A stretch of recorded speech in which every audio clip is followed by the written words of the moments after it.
Est-ce que vous avez envie de bouger ce matin? Amen. Avec le Seigneur, ça bouge toujours.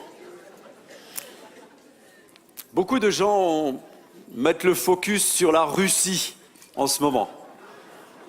Je vois des sourires, vous avez compris ce que je veux dire, hein? Et je crois qu'il est important de mettre le focus d'abord sur la parole de Dieu et de regarder aussi l'horloge de Dieu. Vous savez ce que c'est que l'horloge de Dieu? Ah, Israël. Israël, c'est la pendule de Dieu.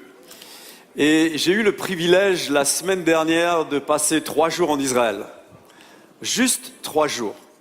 En fait, je représentais l'Église à un événement qui est récent, qui date juste de 2 ans. C'est la 2e année que le gouvernement israélien, en tout cas des membres du gouvernement israélien, ont lancé les Jérusalem Prayer Breakfast.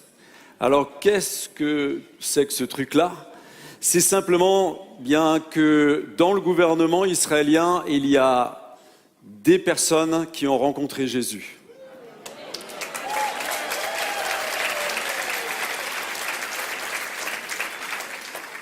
Et c'est l'une de ces personnes, Robert Iliatov, qui a décidé de créer ces rencontres, et pas n'importe où, à la Knesset, au Parlement.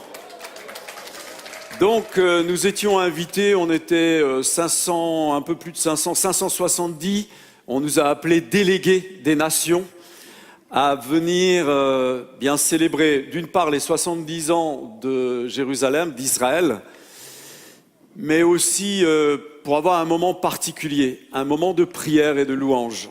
Et j'étais très étonné de voir ce que j'ai vu.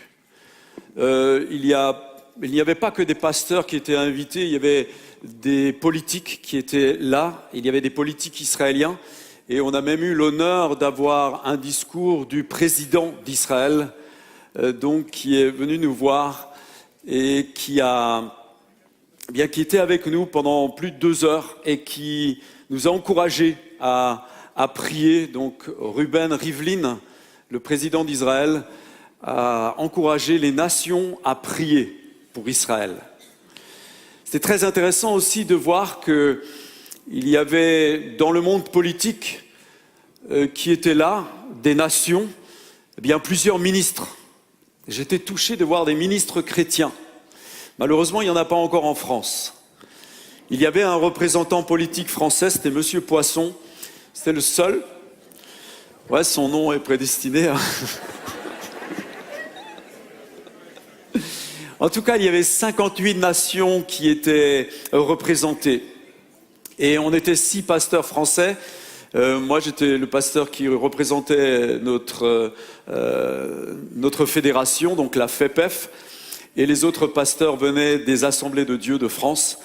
Il y avait des intervenants de renom. Il y avait le pasteur Youn, qui est aujourd'hui le pasteur de la plus grosse église du monde et qui remplace Yonggi Cho. Et on a eu aussi l'émissaire de Monsieur Trump qui est venu avec une lettre du président américain pour nous. Donc la lettre était affichée sur l'écran. Et puis l'émissaire s'est simplement contenté de lire la lettre. Et M. Trump nous encourageait à prier pour la paix de Jérusalem.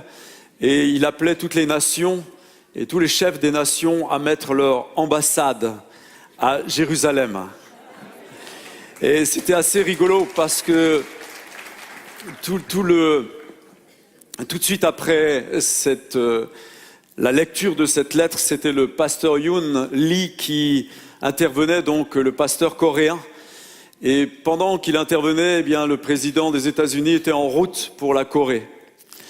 Et le pasteur Yoon disait: Monsieur le Président, je vous ai bien entendu et je vais faire le nécessaire auprès de notre gouvernement dans la mesure où vous allez faire du bon travail entre les 2 Corées.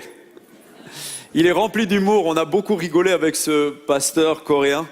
Et il est aussi rempli de l'esprit. Il y avait aussi la fille de Billy Graham qui était là et qui enseignait, donc Anne Graham. Et j'ai été stupéfait de voir et d'entendre le rabbin de la Knesset. Donc à la Knesset, au Parlement, il y a un rabbin. Et ce rabbin-là a pris la parole. Et il s'est juste contenté d'ouvrir la Bible. Je m'attendais à ce qu'il lise un texte prophétique, un texte sur la Torah. Non, il a lu un texte des évangiles et il parlait de Jésus comme l'espérance pour le monde. J'étais stupéfait. Là, au milieu du Parlement israélien, il y avait plusieurs hommes politiques israéliens qui étaient là. J'étais stupéfait de l'entendre et surtout stupéfait d'entendre que cela venait d'un rabbin.